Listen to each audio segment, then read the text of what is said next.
بسم الله الرحمن الرحيم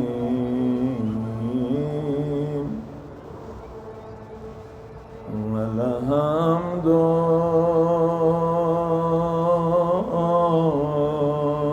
لله رب العالمين صلوات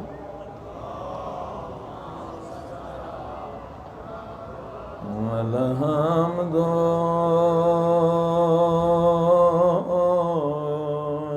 لله كما هو أهله والصلاة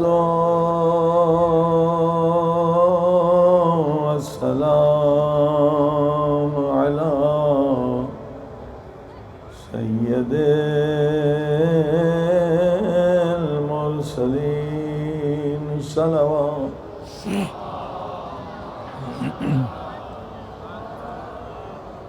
وشفيع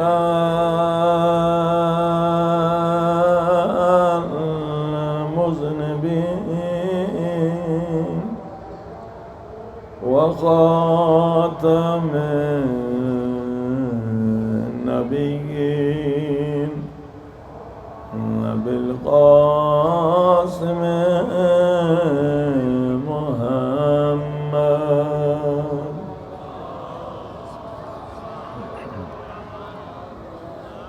وآله الطيبين الطاهرين معصومین۔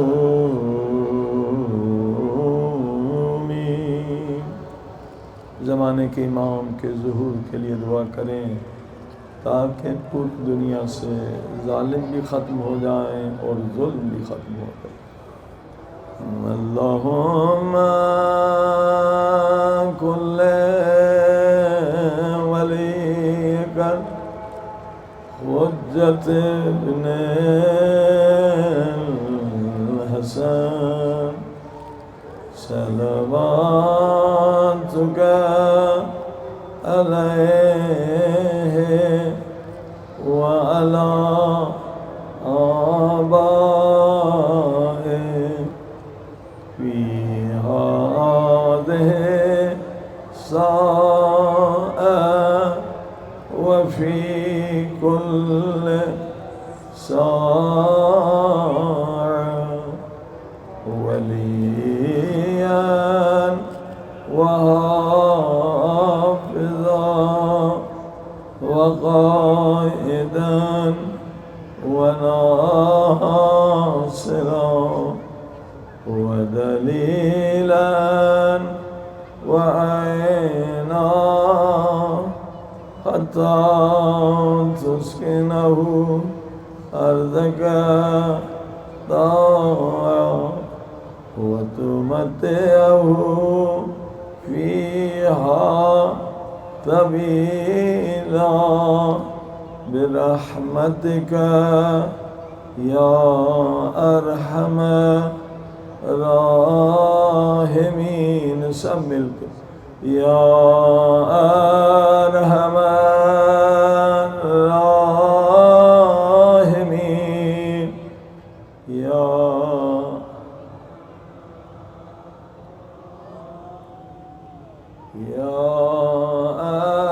أرحم الراحمين صلوات۔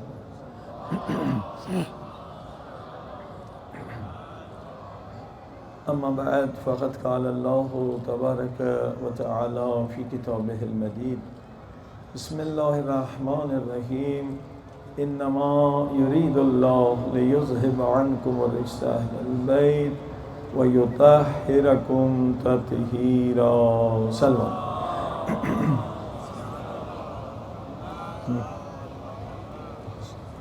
صلوات پر محمد وآل محمد۔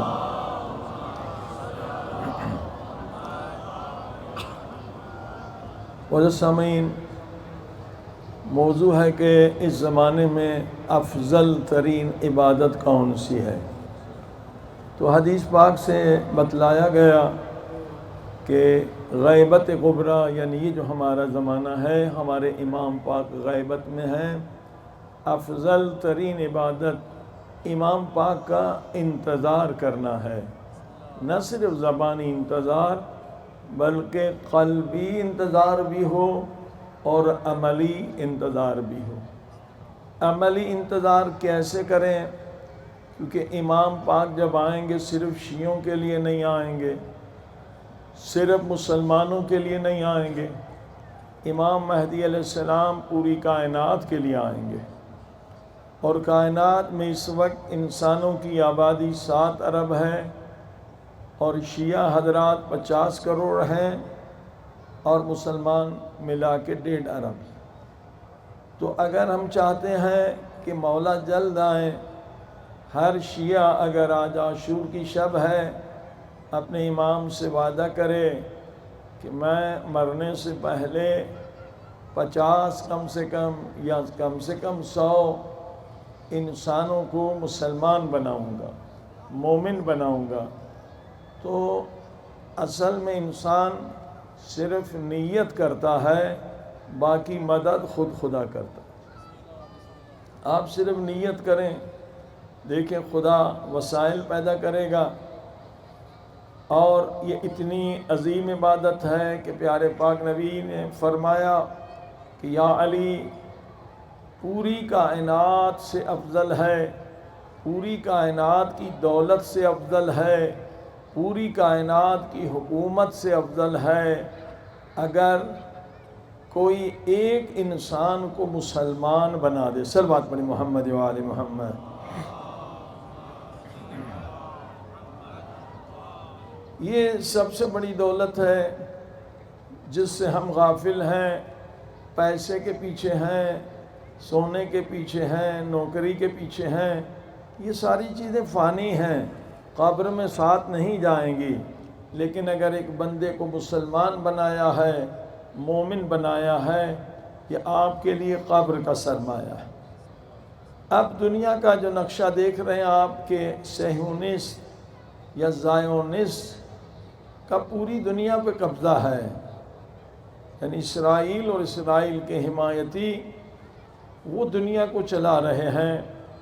ان کی پالیسی یہ ہے زائونسٹ کی کہ یونیورسٹیوں پہ قبضہ کر لو، میڈیا پہ قبضہ کر لو اور اقتصاد دنیا کے اس پہ قبضہ کر لو، پھر دنیا کو چلا سکتے ہو، تم لوگوں کو گمراہ کر سکتے ہو۔ یورپ، امریکہ، کینیڈا یا دنیا کی جتنی یونیورسٹیاں ہیں آپ دیکھیں گے 80% 90% زائونسٹ کا کنٹرول ہے، میڈیا پر ان کا کنٹرول ہے۔ تو جو بچہ پڑھنے جاتا ہے انہوں نے 2 چیزیں کرنی ہیں، اور آپ دیکھ سکتے ہیں آکسفورڈ یونیورسٹی کو دیکھ سکتے ہیں، ییل یونیورسٹی کو دیکھ سکتے ہیں۔ یہ کیا کرتے ہیں کہ ایسے کورسز بنائے ہیں، اور یہ بھی عجب ہے کہ 80% اسکولوں کے کورسز بنانے والے، کالجز، یونیورسٹیوں کے کورسز بنانے والے بھی یہ زائونسٹ ہیں۔ ان کی پوری طاقت اسی پر ہوتی ہے کہ لوگوں کو گمراہ کیا جائے کہ خدا بھی دنیا میں نہیں ہے اور روح بھی نہیں ہے۔ جب انسان خدا کا عقیدہ بھی چھوڑ دے گا اور روح کا عقیدہ بھی، یعنی انسان بس ایک حیوان ہے، کھانا پینا، بچے پیدا کرنا، مرنا، نہ قیامت ہے نہ برزخ ہے، تو یہ انسان ایک وحشی انسان بن جائے گا، اپنے مفادات کے لیے ہر ظلم کرے گا، ہر خرابی کرے گا، کیونکہ اس کا کوئی عقیدہ ہی نہیں ہے۔ اور اس طرح سے شیطان بھی پہلے انسان کو حیوان بناتا ہے، جب حیوان بن جائے تو اس پہ کنٹرول کرنا آسان ہے۔ تو اب ہمارا آپ کا کیا کام ہے؟ 7 ارب جو دنیا کی آبادی ہے، یہ خبیث صہیونسٹ یا زائونسٹ آدھی سے زیادہ آبادی کو ایتھیسٹ بنا چکے ہیں۔ خود ہم نے یورپ میں دیکھا، کینیڈا میں دیکھا، امریکہ میں، یہ لوگ ظاہر نام کے عیسائی ہیں مگر خدا کو نہیں مانتے، ایتھیسٹ ہیں۔ تو الحمدللہ آپ کے پاس دلائل ہیں، آپ کے پاس علم قرآنی ہے، اہل بیت کا علم ہے، تو ایک ایتھیس کو آپ 1 گھنٹے کی نشست میں مسلمان بنا سکتے ہیں۔ جیسے ابھی تک ہم نے جو برہان، جو دلائل پیش کیے، برہان حرکت، کوئی چیز حرکت میں نہیں آتی جب تک کوئی طاقت حرکت میں اسے نہ لائے۔ اب یہ اتنی بڑی زمین جو حرکت میں ہے، کون سی طاقت زمین کو حرکت دے رہی ہے؟ سورج حرکت میں ہے، چاند ستارے حرکت میں ہیں، تو یقیناً ایک عظیم الشان طاقت ہے۔ کل آپ نے برہان نظم سنا کہ ہر شے میں کائنات کے نظم ہے، چونٹی سے لے کر اور آسمان کے بڑے بڑے سیاروں تک تو نظم ہے۔ یقیناً ایک عظیم الشان مالک ہے جس نے دنیا کو نظم دیا ہے، ٹھیک ہے۔ تو یہ تھیوری بھی اس وقت جو صہیونسٹ نے دنیا کو گمراہ کرنے کے لیے دی تھی کہ بگ بینگ تھیوری ہے، سیارے ٹکرائے اور زمین بن گئی، وہ جھوٹی ثابت ہو چکی ہے۔ خود ناسا میں، خود امریکہ میں جو بڑی بڑی دوربینیں آئی ہیں، انہوں نے دیکھا کوئی سیارہ آپس میں نہیں ٹکرایا ہے، کوئی اس کا نشان نہیں ہے، سب صحیح سالم ہے۔ ڈارون کی تھیوری بھی انہوں نے دی دنیا کو بے دین بنانے کے لیے کہ انسان بندر کی اولاد ہے، لیکن جب جین سامنے آئی تو آج سائنس نے اس تھیوری کو بھی جھٹلا دیا کہ انسان کی جین حیوان میں بدل نہیں سکتی اور حیوان کی جین انسان میں بدل نہیں سکتی۔ تو عزیزان گرامی، دلائل بہت زیادہ ہیں، اللہ پاک کے وجود پر ہزاروں دلیل ہیں۔ مثلا جو ہم کہتے ہیں نا شہید ہے، یہ شہید ہے، شہید بھی اللہ کے وجود پر گواہی دیتا ہے۔ صلوات پڑھی محمد و آل محمد۔ شہید کیوں کہتے ہیں؟ یہ شہید اللہ کے وجود پر گواہی دیتا ہے۔ ایران عراق کی جنگ میں ابھی تک خود ان آنکھوں نے بھی دیکھا کہ کئی سو، شاید 1000 تک بھی ایسے شہیدوں کی لاشیں ملی ہیں جن کی شہادت کو 10 سال، کسی کو 20 سال ہو چکے ہیں، کسی کو 30 سال، مگر ان کا بدن صحیح اور سالم ہے۔ یہ خود اللہ کے وجود پر دلیل ہے۔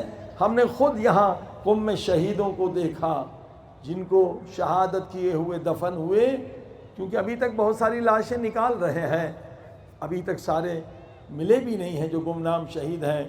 20 سال کے بعد ان کی لاش ملی اور ان کا بدن صحیح سالم، بلکہ لاش ڈھونڈنے والے جو ہیں وہ کہتے ہیں شہید خود ہمیں رہنمائی کرتا ہے۔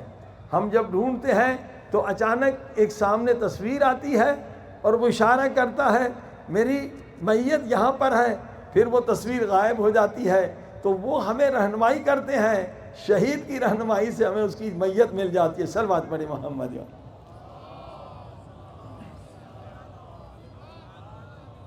یہ ہمارے پاکستانی دوست زینبیون جنہوں نے قربانی دے کر پاک بی بی زینب سلام اللہ علیہا کے روزے کو بچایا، ورنہ یہ داعشی ملعون کوئی چاہتے تھے جیسے جنت البقیہ شہید ہوئی اس طرح پاک بی بی کا روزہ بھی شہید کریں۔ خدا انہیں اجر عظیم عطا فرمائے۔ زینبیون، حیدریون، فاطمیون انہوں نے مل کر بڑی قربانی دی ہے۔ تو زینبیون کا ایک مجاہد کہہ رہا تھا کہ ایک مرتبہ ہمارا چھوٹا لشکر گھیرے میں آ گیا تھا اور کچھ لوگ ہمارے شہید ہو گئے۔ اب ہمیں پتہ نہیں تھا کہ ہم کس طرف جائیں، راستہ نہیں معلوم تھا، چاروں طرف دشمن تھے۔ دعا مانگی ہم نے تو کئی گھنٹے ہو چکے تھے، جو افراد بیچارے ہمارے شہید ہو چکے تھے۔ تو جب ہم نے کہا کہ ہم ادھر جائیں کہاں سے ہم نجات ملے گی، تو ایک شہید جو مر چکا تھا کتنے گھنٹے، وہ ایک مرتبہ اٹھتا ہے، کہتا ہے اس راستے سے جاؤ تو حفاظت ہوگی۔ صلوات پڑھی محمد و آل محمد۔ شہداء کے قصے بہت زیادہ ہیں۔ شہید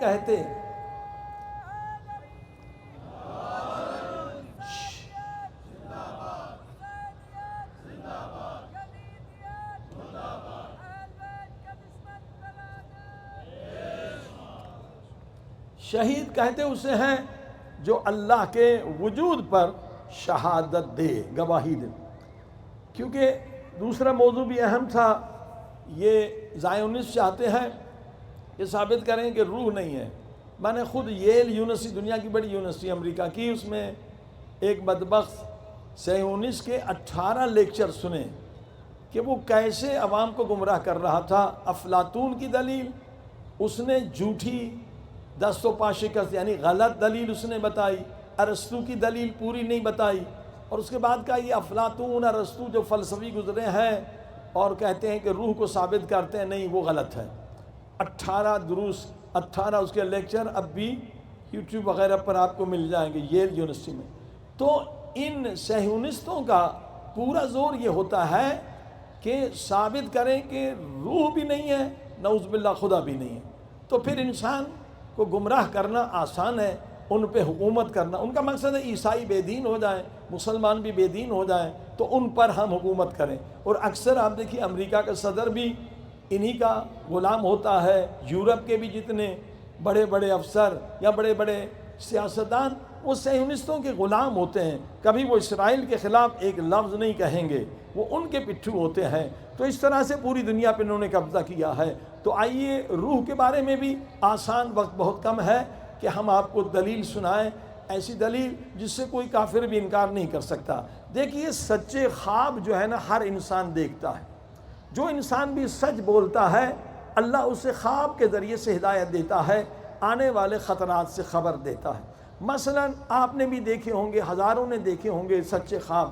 میں یہاں بیٹھا ہوں، میں نے خواب دیکھا کہ کراچی میں ایک میرا دوست ہے، اس کا ایکسیڈنٹ ہو گیا اور اس طرح سے فلاں جگہ پہ ایکسیڈنٹ ہوا ہے اور اس کی ٹانگ میں چوٹ لگی ہے، اور میں نے فون اٹھایا کہ دیکھوں خواب سچا ہے یا جھوٹا، تو بے عین ہی جو میں نے دیکھا تھا وہی واقعہ انہوں نے بتایا کہ بالکل ایکسیڈنٹ ہو گیا ہے اور ان کی ٹانگ پہ بہت چوٹ لگی ہے۔ تو اب بتائیے میں تو یہاں بیٹھا ہوں، یہ کراچی ہزاروں میل دور کی خبر مجھے کیسے ملی؟ یعنی یہ روح کے اندر طاقت ہے۔ قل الروح من امر ربی، اللہ نے کہا روح کے اندر بہت طاقت ہے، بہت عظمت ہے، وہ ایک منٹ میں، لمحے میں کہیں سے کہیں پہنچ جاتا ہے اور پھر واپس بھی آ جاتا ہے، اس سے کوئی انکار نہیں کر سکتا۔ اور دوسری آسان دلیل، تو فلسفی دلائل تو بہت ہیں لیکن آسان دلیل جو ایک عام انسان بھی سمجھ لے، مثلا مرحومین کا خواب میں آنا اور یہ بتلانا کہ ہم اس مشکل میں ہیں، آپ ہماری یہ مشکل حل کر دیں۔ ایک مشہور واقعہ ہے کہ ایک شخص جو تھا عالم دین تھا، وہ مر گیا اور اس کے بعد دوسرے دوست کے خواب میں آیا تو دیکھا کہ یہ برزخی جنت میں ہے، مگر ہر 5 منٹ کے بعد پورا اس کا بدن لرزتا ہے اور آنسو گرتے ہیں۔ تو پوچھا بھئی آپ تو برزخی جنت میں ہو، یہ تکلیف کیسی ہے؟ انہوں نے چادر ہٹائی تو دیکھا ایک بڑا اژدہا، ایک سانپ ہر 5 منٹ کے بعد ان کے انگوٹھے کو کاٹتا ہے، اور مولانا صاحب کو بہت تکلیف ہوتی ہے۔ کہا بھئی آپ جنت میں ہیں تو یہ اللہ پاک نے تم پہ عذاب کیوں نازل کیا ہے؟ کہا اللہ پاک کی طرف سے عذاب کوئی نہیں ہوتا ہے، یہ خود ہمارے کرتوت ہوتے ہیں، ہمارے کردار ہوتے ہیں، ہماری کوتاہیاں ہوتی ہیں جس سے عذاب بنتا ہے۔ خدا ارحم الراحمین۔ بھئی تم نے کیا گناہ کیا؟ کہ میں نے گناہ یہ کیا تھا کہ ایک جوتی بنوائی تھی موچی سے، اور پیسے میں نہ بعد میں دے دوں گا، نہیں دیے، اور میں نے اسے پیسے نہیں دیے، پھر وصیت میں بھی نہیں لکھا، اس وجہ سے میں عذاب میں ہوں۔ اگر میری مدد کرنا چاہتے ہیں تو اس موچی کو جا کے یہ رقم دے دیں۔ یہ صبح اٹھتا ہے، جاتا ہے اس موچی کے پاس، کہا بھئی یہ بات میں نے خواب میں دیکھی، کیا ایسا ہوا؟ کہا بالکل ایسا ہوا۔ پھر کیا ہوا؟ کہا میں نے کہ مولانا ہے، وہ کوئی چور خائن تو نہیں ہے، یقیناً وصیت میں لکھا ہوگا۔ میں گیا اس کے بیٹے کے پاس کہ میرے بارے میں کچھ لکھا ہے آپ کے بابا نے؟ کہا کچھ نہیں لکھا۔ تو مجھے بہت دکھ ہوا، دل سے آہ نکلی، یہ کیسا مولانا تھا کہ مجھ جیسے فقیر کا حق اس نے نہیں دیا، کھا گیا۔ تو یہ غریب کے آہ سے سانپ بچھو بنتے ہیں۔ انہوں نے رقم دے دی تو وہ صاحب پھر دوبارہ خواب میں آئے کہ آپ کا بہت شکریہ، میں اس عذاب سے بچ گیا۔ ایسے واقعات بہت ہیں، لیکن دوسری جو اس وقت ماڈرن زمانہ ہے تو جو سیریس مریض ہوتے ہیں قوموں میں چلے جاتے ہیں۔ خود ہمارے ایک دوست جو تھے لیوٹن میں، وہ الحمدللہ مولانا بن گئے اس واقعے کے بعد، جو انہوں نے پورا منظر ایک ہلکا سا برزخ دیکھ لیا تھا، شدید بیمار ہو گئے تھے، اور قوموں میں تھے پتہ نہیں کتنے دن. اور ایسے کئی لوگوں کے تجربات ہیں کہ ہم قوموں میں چلے گئے، یعنی نہ موت نہ زندگی، اور ہماری باڈی اندر تھی آپریشن تھیٹر میں، مگر ہم باہر سب لوگوں کو دیکھ رہے تھے اور ان کی باتیں سن رہے تھے. جب ہم ہوش میں آئے تو انہیں بتایا. یہ جو قوموں میں لوگ چلے جاتے ہیں اور بعد میں لوگوں کو بتاتے ہیں، یہ کیا ہے؟ یعنی ایک طاقت ہے روح جو بدن سے اوپر ہے، اور اس کے اندر طاقت ہے کہ وہ باہر کی چیزیں، دور دور کی چیزیں سن سکتی ہے. صلوات پڑھی محمد و آل محمد.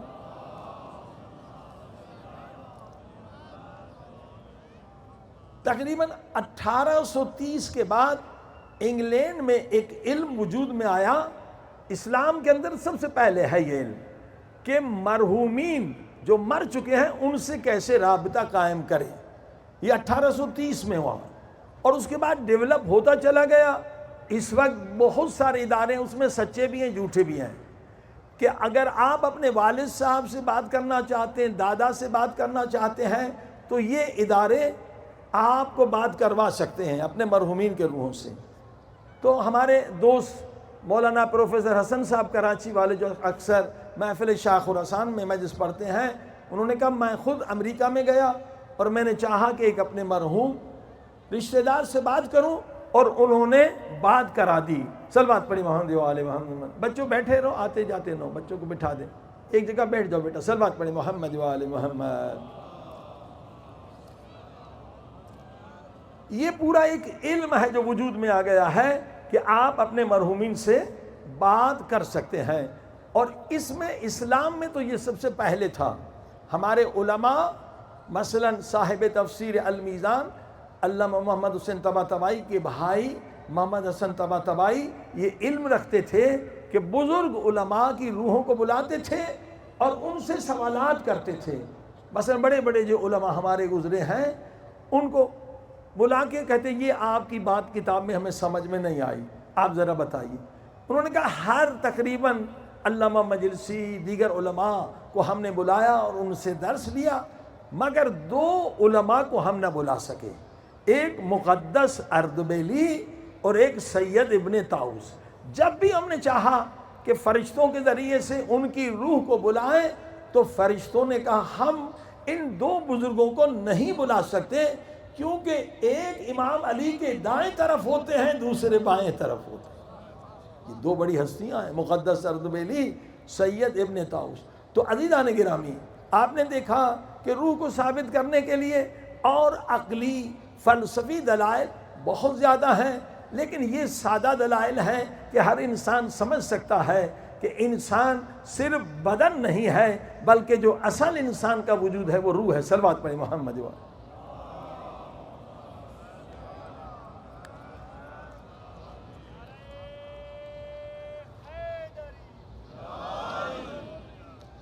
روح کے لیے دوسری دلیل بھی ہے ٹیلی پیتھی. ٹیلی پیتھی ایک علم ہے جس سے کوئی بھی انکار نہیں کر سکتا. یہ ڈیولپ کیا جاتا ہے کہ آپ ایک کمرے میں بیٹھ جائیں اور دوسرا شخص دوسرے کمرے میں بیٹھ جائیں اور خود سے بغیر ٹیلی فون کے رابطہ قائم کریں.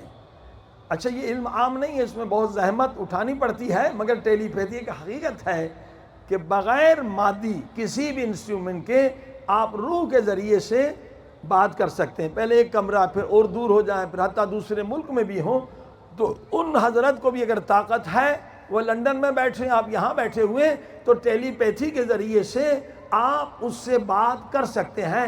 سائنس نے بھی ٹیلی پیتھی سے انکار نہیں کیا ہے. صلوات پڑھی محمد و آل محمد. یہ ایتھیسٹ لوگوں کے لیے جو دنیا کو گمراہ کر رہے ہیں اور دنیا کو کنٹرول کر رہے ہیں، اس کے پیچھے اسرائیل اور یہ زائونسٹ لوگوں کی پوری لابی ہے. اب آئیے دوسرا مناظرہ جو ہے وہ آپ کا ہوگا وہابیوں سے، جو شیعوں کے شدید دشمن ہیں اور شیعوں کے خلاف شدید پروپیگنڈا کرتے ہیں. اور سب سے بڑا پروپیگنڈا ان کا یہ ہے کہ شیعہ حضرات اللہ اکبر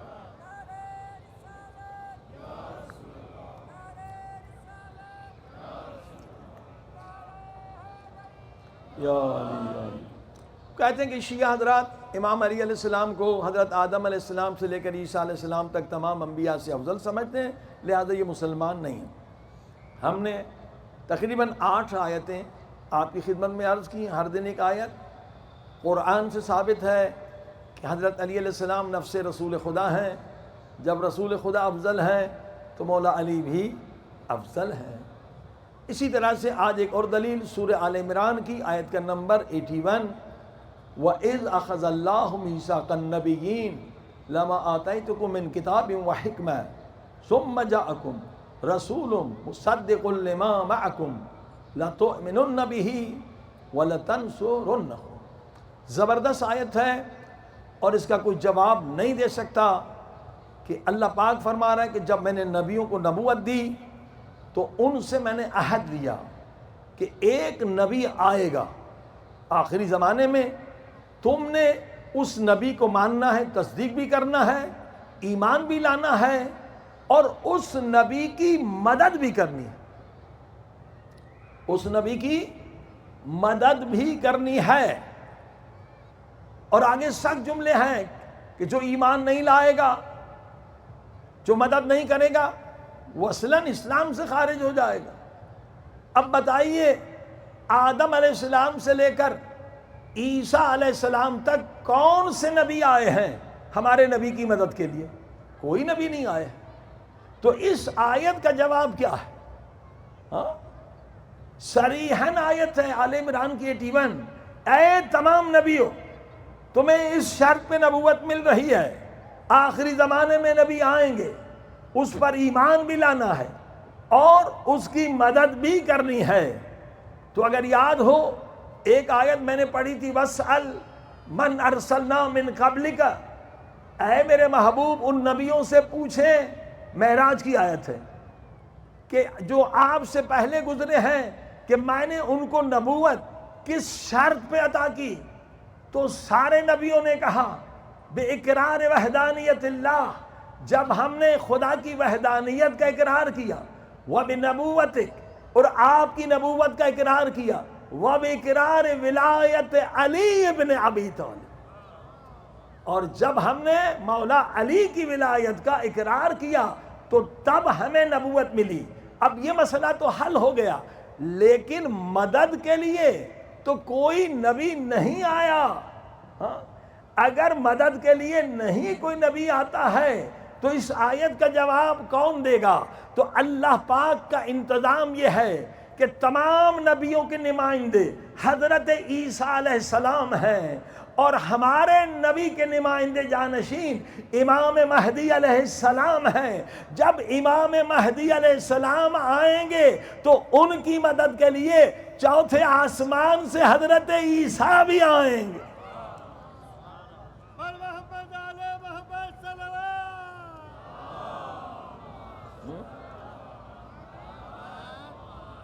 یہ اہل سنت کی کتابوں میں بھی ہے کہ حضرت عیسیٰ آئیں گے مدد کے لیے، اور پھر کیا ہوگا؟ نماز کا وقت ہوگا تو امام زمانہ فرمائیں گے حضرت عیسیٰ سے کہ آپ نماز پڑھائیں۔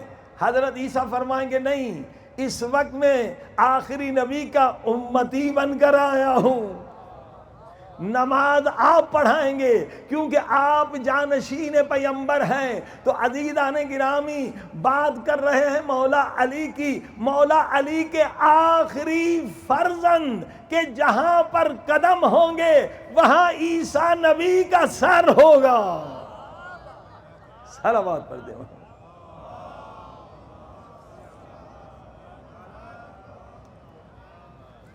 اور یہ حدیث سارے اہل سنت کی کتابوں میں موجود ہے، اس میں کوئی شک نہیں ہے۔ یہ حدیث سارے اہل سنت کے بڑی بڑی کتابوں میں موجود ہے کہ امام آگے نماز پڑھائیں گے۔ یہ دو دلیلیں، حدیث بھی ہے، آیت بھی۔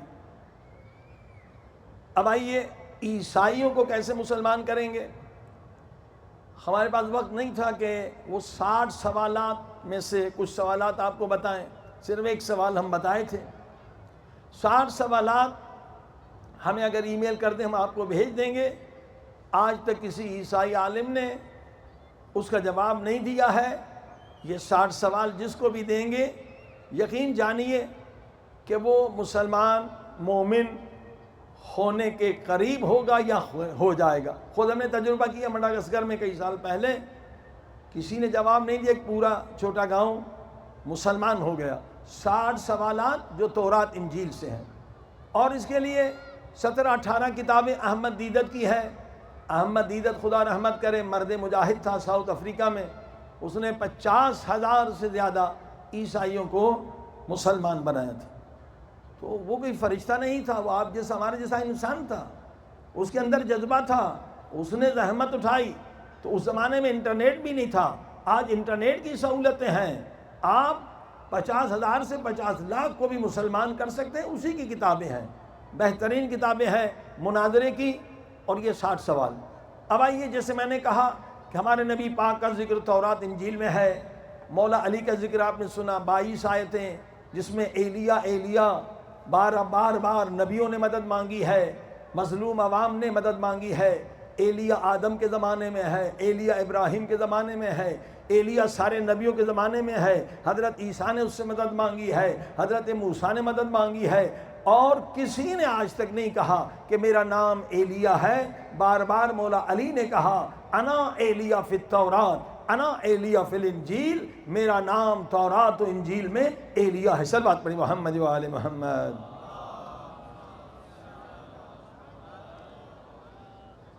اب آئیے، آج انشاءاللہ کل بھی مجلس ہوگی، آج امام مہدی علیہ السلام کے بارے میں تورات و انجیل سے آیتیں آپ کو سنائیں۔ اور یہ آیتیں میں نے انگلینڈ میں عیسائیوں کے چرچ میں پڑھی، لیوٹن شہر میں، بیڈ فورڈ میں، 8-10 ان کے علماء تھے اور ان کا مجمع بہت زیادہ تھا۔ کسی نے مجھے نہیں ٹوکا، کسی نے مجھ پہ اعتراض نہیں کیا کہ یہ آیتیں آپ کس طرح سے کہتے ہیں آپ کے امام کے بارے میں۔ اللہ پاک حکیم ہے، 80 آیتیں ہیں، 1-2 نہیں۔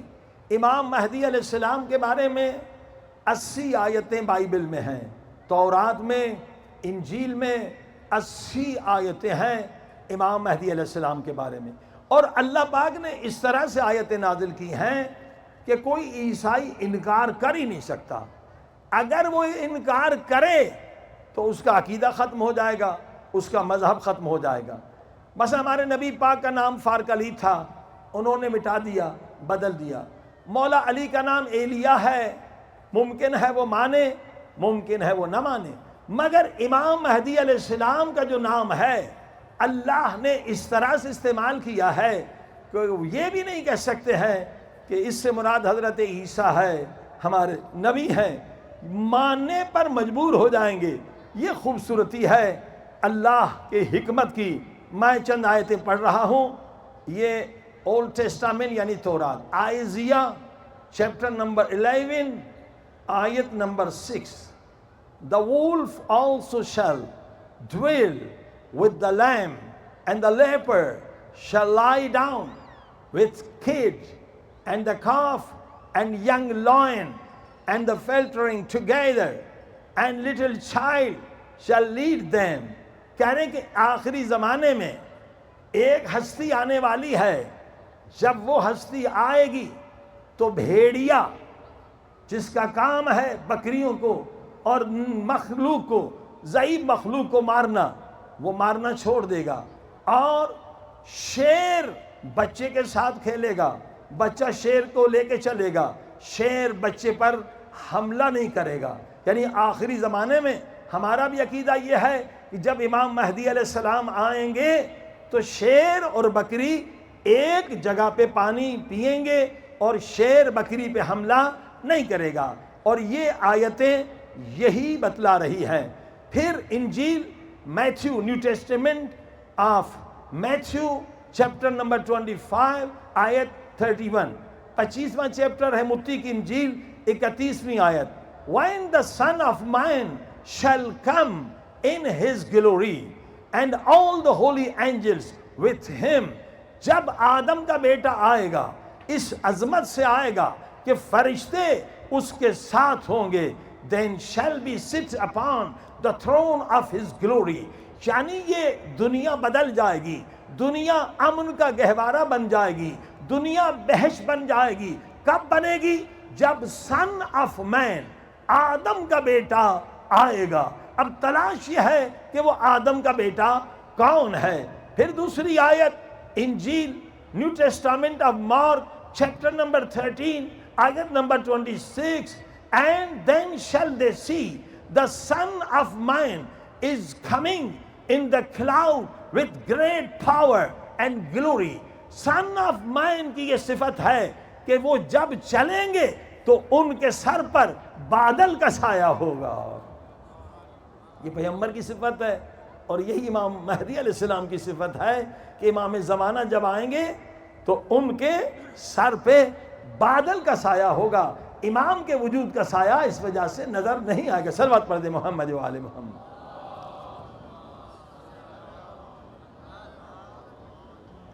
اب اس طرح کی 80 آیتیں ہیں۔ When Son of Man will come, snake will not cut child۔ جب وہ آدم کا بیٹا آئے گا تو سانپ بچے کو نہیں کاٹے گا، بچہ سانپ سے کھیلے گا۔ یہ کیا عظیم زمانہ ہوگا، اللہ ہمیں بھی نصیب کرے۔ پھر دوسری آیت کہتی ہے When Son of Man will come، جب آدم کا بیٹا آئے گا، lion will not eat meat۔ پھر شیر گوشت نہیں کھائے گا، وہ گھاس کھانے والا حیوان ہو جائے گا۔ ظلم دنیا سے ختم ہو جائے گا۔ عزیزان گرامی، اب اگر عیسائی یہ کہیں کہ یہ سن آف مین، آدم کا بیٹا، اتنی عظیم شخصیت ہے جس کے آنے سے پوری دنیا میں انقلاب آ جائے گا، ظلم ختم ہو جائے گا، بربریت ختم ہو جائے گی، حتیٰ کہ حیوان وحشی وحشپن کو چھوڑ دیں گے، اگر وہ یہ کہہ دیں کہ یہ آیتیں ہمارے نبی حضرت عیسیٰ کے بارے میں ہیں تو ان کا عقیدہ برباد ہو جائے گا۔ حضرت عیسیٰ کے بارے میں تو وہ یہ کہتے ہیں کہ حضرت عیسیٰ سن آف گاڈ ہے، حضرت عیسیٰ اللہ کے بیٹے ہیں، آدم کے بیٹے نہیں ہیں۔ نعرہ حیدری۔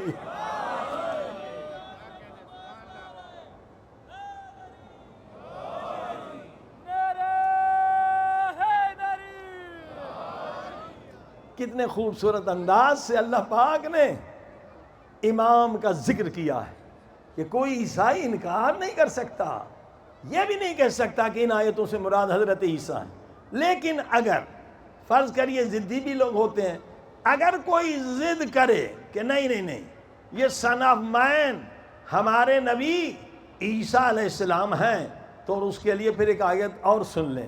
نیو ٹیسٹامنٹ آف مارک انجیل، مارک انجیل چیپٹر نمبر 14 آیت نمبر 62، اینڈ جیسس سیڈ، حضرت عیسیٰ نے کہا، جیسس حضرت عیسیٰ کو کہتے ہیں، I am and ye shall see the Son of Man۔ اللہ اکبر۔ اب وہ ضدی بھی ضد توڑ دے گا، اگر کہتا ہے سن آف مین حضرت عیسیٰ ہیں تو اس آیت کا کیا جواب دے گا؟ حضرت عیسیٰ کہتے ہیں آخری زمانے میں تم مجھے بھی دیکھو گے اور سن آف مین کو بھی دیکھو گے۔ ثابت یہ ہوا کہ عیسیٰ جدا ہے اور سن آف مین جدا، ایک شخصیت نہیں ہے۔ You will see me and son of man، تم مجھے بھی دیکھو گے اور آدم کے بیٹے کو بھی دیکھو گے۔ تو عزیزان گرامی، 80 آیتیں آپ کے امام زمانہ کے بارے میں تورات و انجیل میں ہیں، پھر بھی آپ تبلیغ نہیں کرتے، تو یقیناً یہ ہماری سستی ہے، یہ ہماری غفلت ہے۔ ہمارے نبی کا ذکر تورات و انجیل میں ہے، مولا علی کے لیے 22 آیتیں توحید کو ثابت کرنے کے لیے، پہلے میں نے مجلسوں میں بتایا کہ 20 سے زیادہ آیتیں ہیں کہ God is only one، خدا ایک ہے۔ 3 عقیدے، یہ جو 3 خداؤں کا عقیدہ ہے وہ تورات انجیل سے باطل ہے، تو پھر عیسائیوں کو مومن بنانے میں دیر کیا ہے؟ صلوات پڑھیں محمد و آل محمد۔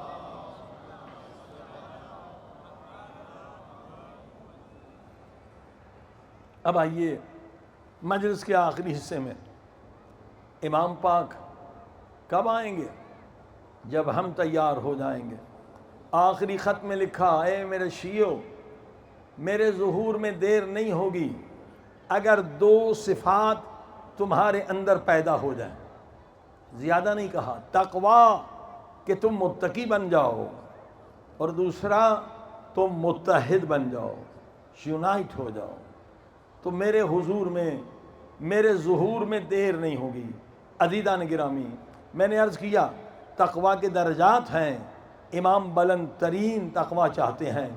امام کی طاقت 313 اصحاب ہوں گے جن کے پاس طی الارض کی طاقت ہوگی، جن کے پاس عاصب بن برخیہ جیسی طاقت ہوگی کہ جب امام چاہیں گے کسی ظالم کا تختہ الٹنے تو امام اس عاصب بن برخیہ جیسے صحابی کو بھیجیں گے کہ اس کا تخت اٹھا کے لاؤ، وائٹ ہاؤس کو اکھاڑ کے لاؤ، یہ طاقت ہوگی۔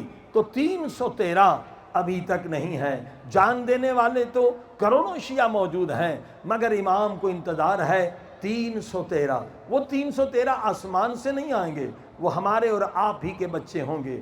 جب ہمارے اندر تقویٰ آ جائے گی، جب شادی کا مقصد یہ ہو کہ 313 کی ولادت ہو جو امام کے ظہور میں تعجیل کریں۔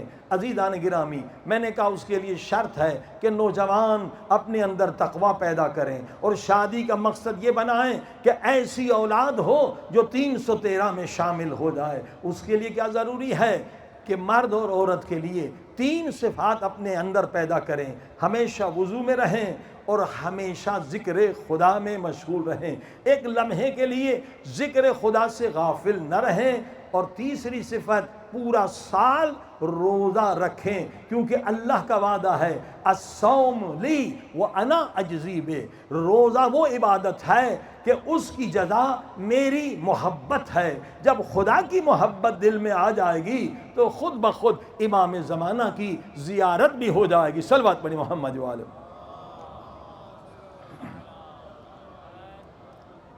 اب آئیے تقویٰ کیسے حاصل کریں، تقویٰ کس طرح سے حاصل کریں۔ عزیزان گرامی، تقویٰ کے لیے ضروری ہے کہ ہم سالم صحیح فکر کریں۔ التفکر ساعۃ خیر من عبادت 70 سنہ۔ یزیدی لشکر میں حضرت حر کو کیسے تقویٰ ملی؟ حضرت حر نے سوچا، فکر کی۔ جب تک انسان فکر نہ کرے تقویٰ نہیں آ سکتی۔ یہ سورہ حشر کی آیت ہے کہ اے انسان ما قدمت لغد، اے انسان فکر کر کہ تیری اصل ملکیت کیا ہے، تیری اصل میراث کیا ہے۔ تو سمجھتا ہے سونا میری ملکیت ہے، گھر، پیسہ، یہ ایک تیرا وہم ہے، تیرا خیال ہے، یہ تیری اصل میراث نہیں ہے۔ سوچ انسان، فکر کر تیری اصل ملکیت کیا ہے، تیری اصل پراپرٹی کیا ہے۔ ما قدمت لغدن، قرآن کہہ رہا ہے سن اے انسان، تیری اصل پراپرٹی وہ ہے جو موت کے بعد بھی تجھ سے جدا نہ ہو۔ موت کے بعد دولت جدا، گھر جدا، گاڑی جدا، بیوی جدا، بچے جدا، موت کے بعد کون سی چیز ہے جو تجھ سے جدا نہیں ہوتی؟ وہ تیری پراپرٹی ہے۔ تقویٰ کا بہترین اصول یہ ہے۔ عزیزان گرامی، اللہ نے قسم کھا کر ہمیں تقویٰ سکھائی۔ بسم اللہ الرحمن الرحیم، والعصر ان الانسان لفی خسر۔ سارے لوگ نقصان میں ہیں کیونکہ تقویٰ نہیں ہے۔ فانی دولت کے لیے 60-70 سال کی زندگی برباد کر رہے ہیں۔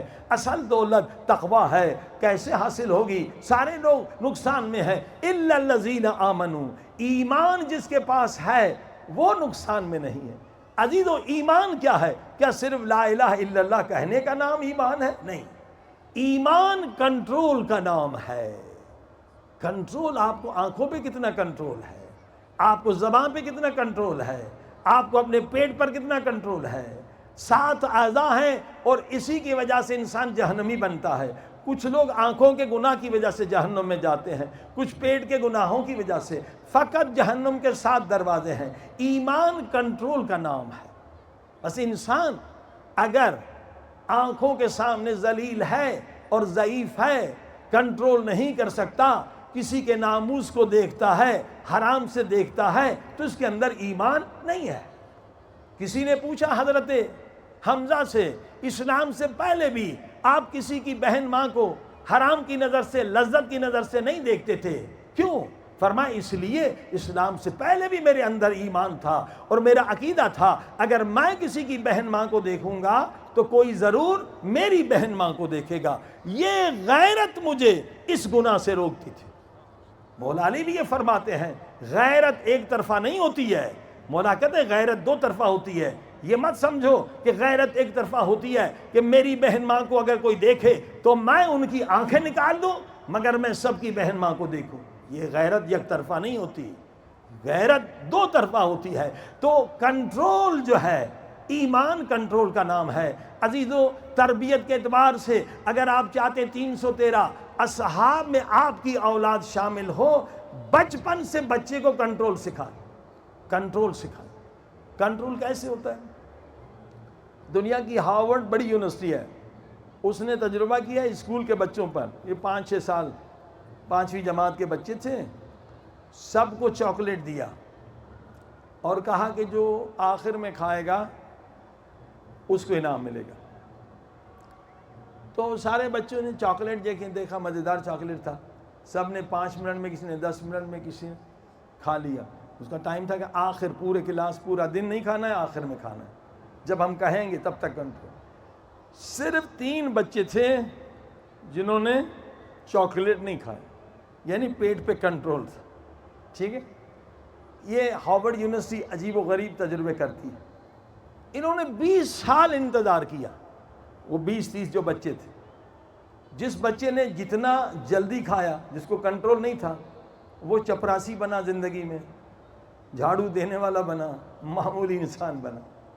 اور یہ 3 بچے جنہوں نے کنٹرول کیا پیٹ پر، یہ ان میں سے کوئی سائنسدان بن گیا، کوئی بہت بڑا انجینئر بن گیا، کوئی بہت بڑا ڈاکٹر بن گیا.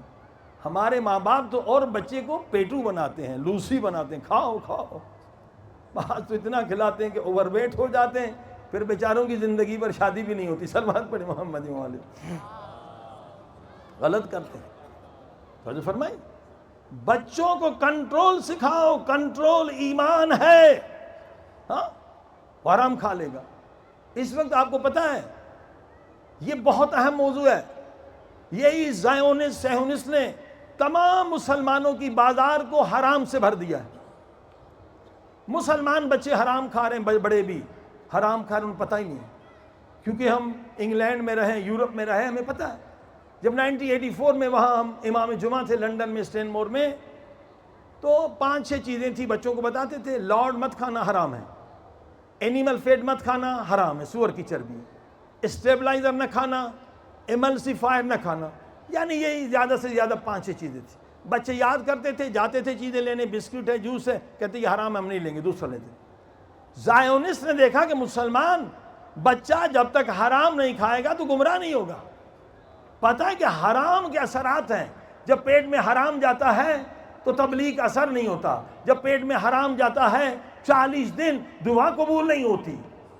ہاں، ابن زیاد ملعون جب آیا کوفے میں، لوگوں نے کہا کہ اس شہر میں مولا علی کے صحابی ہیں، مستجاب دعویٰ ہیں، ان کی دعا کو رد نہیں ہوتی، خبردار یہاں ظلم نہ کرنا، وہ بد دعا کریں گے تو مر جائے گا. کہا کیسے؟ کتنے ہیں ایسے مولا علی کے صحابی؟ 10-20. ان سب کو دعوت میں بلاؤ ہر ہفتے، اور انہیں پتہ نہ چلے، انہیں حرام کھلاؤ. دعوت میں حرام کھلاؤ، وہ جتنی بد دعائیں کریں گے مجھے کچھ نہیں لگے گا. صلوات بھائی محمد وآل محمد. آج کے ابن زیاد صہیونسٹ نے آپ کے بازار کو حرام سے بھر دیا. میں نے کہا پہلے 1984 میں یہ 4-5 چیزیں ہم بتاتے تھے، بچے حرام نہیں کھاتے تھے. اب صہیونسٹ نے کیا کیا؟ ای فارمولہ بنا دیا. ای فارمولہ 100 سے لے کر 800 تک ای فارمولہ ہے. اور جب ان کو فون کر کے پوچھو، کارخانے والوں کو خود ہم نے فون کر کے پوچھا بھائی یہ ای فارمولہ جو ہے کس سے بناتے ہو آپ؟ ویجیٹیبل ہے تو حلال ہے، یعنی سبزی سے بناتے ہو یا حیوان سے؟ وہ کہتے ہیں جو ہمیں سستا مل جائے. ہم اس چکر میں نہیں ہوتے کہ ویجیٹیبل، اور سستا وہاں سور کی چربی ہے. اس وقت یہاں دیکھیں بسکٹ، پورے دنیا میں بسکٹ دیکھیں، جوس دیکھیں، اسٹیبلائزر، یہ سب باہر سے اگر آتے ہیں تو حرام ہے. ای فارمولہ اگر باہر سے آتے ہیں حرام ہے. کسی ملک کو نہیں چھوڑا. امریکہ کینیڈا میں ایک لعنت تھی کہ دودھ میں D3 ڈالتے تھے. D3 جب ہم نے فون کر کے پوچھا تو وہ بھی حرام، وہ بھی سور کی چربی یا سور کے بالوں سے بناتے تھے۔ اب خود ایران کے اندر ہم نے یہاں دیکھا مشہد میں کہ D3 ڈالنا شروع کیا ہے دودھ میں، حالانکہ یورپ میں یہ لعنت نہیں ہے۔ ہم نے صدر صاحب کو بھی پیغام دیا، لکھا ہے کہ اگر بازار میں سازشیں ہو رہی ہیں، مسلمانوں کو حرام کھلایا جا رہا ہے، D3 اگر یورپ سے امپورٹ کر رہے ہیں تو 100% حرام ہے، اگر یہاں بن رہی ہے تو مسئلہ نہیں ہے۔ تو عزیزان گرامی، دشمن یہ چاہتا ہے آپ کی نسلوں کو بگاڑ دے۔ اب یہ جو بدحجابی آپ دیکھ رہے ہیں یہاں پر اتنے ہزاروں شہداء کے بعد، یہ حرام کے کھانے کے اثرات ہیں، پورے بازاروں کو انہوں نے حرام سے بھر دیا ہے۔ تو عزیزان گرامی، اس میں ہماری غلطی ہے۔ کتنے ہمارے بزنس مین ہیں جو حلال فوڈ فراہم کریں قوم کو، حلال فوڈ کا بزنس $1 بلین کا بزنس ہے، پوٹین جاتا ہے افتتاح کرنے کے لیے، اور سب فراڈ ہے، یعنی 80%، 60%، کہیں 50% فراڈ ہے۔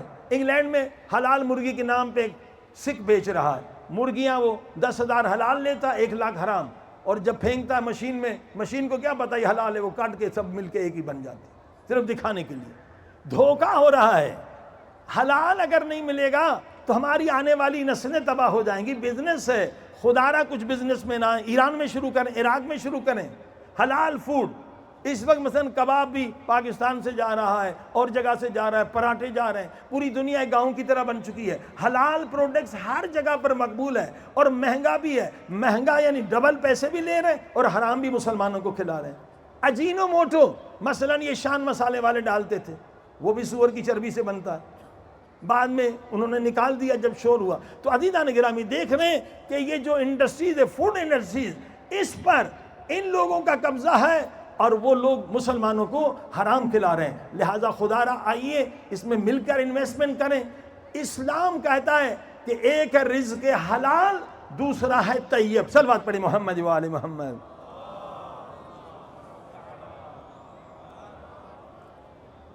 رزق حلال کی اہمیت ہے، لیکن اگر آپ چاہتے امام زمانہ کی زیارت ہو تو حلال بھی رزق ہو اور طیب بھی ہو۔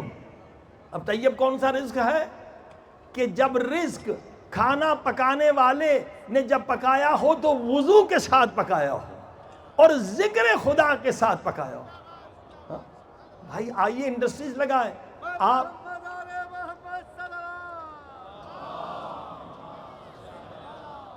آپ لوگ وہاں پہ کیمرہ لگا لیں، دیکھ لیں بھائی یہ سارے مومنین پکا رہے ہیں، وضو کے ساتھ بھی ہیں، ذکر خدا کے ساتھ بھی، تب امام زمانہ کی زیارت ہوتی ہے۔ سید ابن طاؤس نے کئی مرتبہ امام پاک کی زیارت کی، اگر روٹی سامنے آتی تھی وہ نہیں کھاتے تھے۔ آقا صاحب کیا حرام ہے؟ کہا نہیں حرام نہیں۔ پھر کیوں نہیں کھا رہے ہیں؟ کہ پکانے والی عورت نے جب پکایا تھا تو وضو کے ساتھ نہیں پکا۔ ہمیں تو پتہ ہی نہیں کیا کیا کھا رہے ہیں ہم، ہر چیز ہم کھا رہے ہیں الٹا سیدھا۔ ارے یہ ہے اصول، اس سے خون بنتا ہے، اس کے اثرات ایمان۔ آج دعائیں قبول کیوں نہیں ہوتی؟ ہاں یہاں پر ایک ہستی تھے، میں نے سنا ہے ان کا انتقال ہو گیا، آیت اللہ نخودگی کے شاگرد تھے، آیت اللہ نباتی تھے۔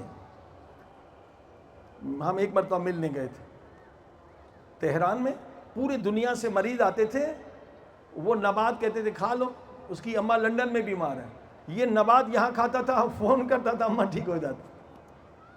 یہ آیت اللہ نخودگی بھی ایسے ہی کرتے تھے، ان چنا کھلاتے تھے۔ تو ہم ان کی خدمت میں گئے تھے کئی سال پہلے، کہا صاحب ہم بھی ساری دنیا جاتے ہیں تو یہ نسخہ ہمیں بھی دیں تو کتنے مریض ٹھیک ہو جائیں گے۔ تو انہوں نے بہت اچھا جواب دیا کہ کاظمی صاحب میرے پاس کوئی الگ قرآن نہیں ہے، الگ مفاتی نہیں ہے، وہی قرآن جو آپ کے پاس ہے میرے پاس ہے، وہی مفاتی۔ میں نے جب یہ علم عرفان حاصل کیا تھا آغا نخودگی کے شاگرد سے، تو انہوں نے کہا بیٹا اگر پیٹ پہ کنٹرول ہے تو پھر علم حاصل کر، ورنہ اپنا وقت بھی برباد نہ کر، میرا وقت بھی برباد نہ کر۔ یہ علم سے ملتا ہے، باطنی علم، جس کو پیٹ پہ کنٹرول ہے۔ کہا بالکل مجھے کنٹرول ہو۔ کہا روٹی کہاں سے لیتے ہو؟ روٹی تو یہاں ایران میں گھر سے نہیں بنتی ہے، باہر سے لیتے۔ کہا جو نانوائی سے، کہا نہیں، پہلے تلاش کر وہ نانوائی ہو، وہ روٹی بنانے والا ہو جو وضو کے ساتھ روٹی پکائے اور اللہ کے ذکر کے ساتھ۔ اب شاہ کا زمانہ تھا، کہا پتہ نہیں 12 یا 10 کلومیٹر دور میں نے ایک بندے کو تلاش کیا، وہ بڑا مومن تھا اور وہ روٹی پکاتا تھا وضو کے ساتھ اور اللہ کے ذکر کے ساتھ۔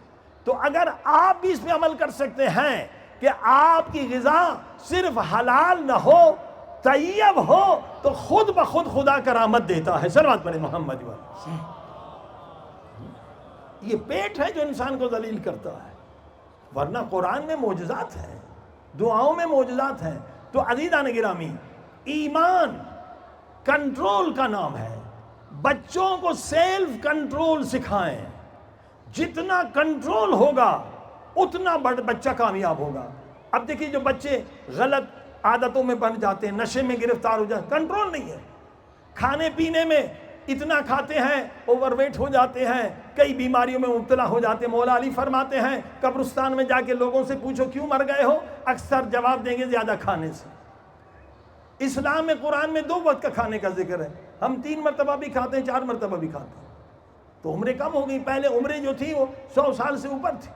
کنٹرول نہیں ہے، پیٹ پہ کنٹرول نہیں، آنکھوں پہ کنٹرول نہیں، ایمان کنٹرول کا نام ہے۔ اگر ہم بچوں کو کنٹرول سکھائیں اور بچوں کی صحیح تربیت کریں تو 313 اصحاب میں شامل ہو سکتے ہیں۔ کنٹرول کے بعد جو دوسری چیز ہے وہ ہے گول سیٹنگ۔ دنیا کی کامیابی کے لیے بھی گول سیٹنگ بہت اہم ہے، آخرت کی کامیابی کے لیے بھی گول سیٹنگ بہت اہم ہے۔ یہ گول سیٹنگ ہم مسلمانوں کے اندر بہت کم ہے، جبکہ اسلام اس کی تاکید کرتا ہے، احادیث بھی۔ گول سیٹنگ کیا ہے؟ امریکہ بدبخت جو ترقی امریکہ میں ہوئی ہے اس کی ایک بہت بڑی وجہ یہ گول سیٹنگ ہے۔ گول سیٹنگ یعنی فکر کریں، گول یعنی مقصد۔ اس وقت میں اگر آپ سے کہوں کہ آپ 12 گول بنائیں زندگی کے، مثلا ایک گول بنائیں کہ روحانی ترقی آپ کی کیسے ہو، ایک گول بنائیں اپنے بچوں کی تربیت کے لیے، ایک گول بنائیں اپنے خاندان کی ترقی کے لیے، ایک گول بنائیں اپنے ملک کی ترقی کے لیے، ایک گول بنائیں تعلیمی، ایک گول بنائیں اقتصادی۔ یعنی 12 گول جب آپ سوچیں گے تبھی بنائیں گے۔ تو یہ فکر ہے، التفکر ساعتین خیر من عبادت سبین، یعنی آپ برین کے مسلز بنا رہے ہیں جب آپ سوچیں گے۔ یعنی بچے کو فکر کرنے کی عادت سکھائیں کہ یہ تمہارے گول ہونے چاہیے۔ اور گول سیٹنگ میں ٹائم مینجمنٹ بہت ضروری ہے۔ مولا علی کی وصیت ہے، فرمایا بیٹے حسن اتقوا اللہ، متقی بنو۔ اس کے بعد کیا جملہ کہا؟ یعنی متقی نہیں بن سکتے ہو جب تک کہ ٹائم مینجمنٹ نہ ہو۔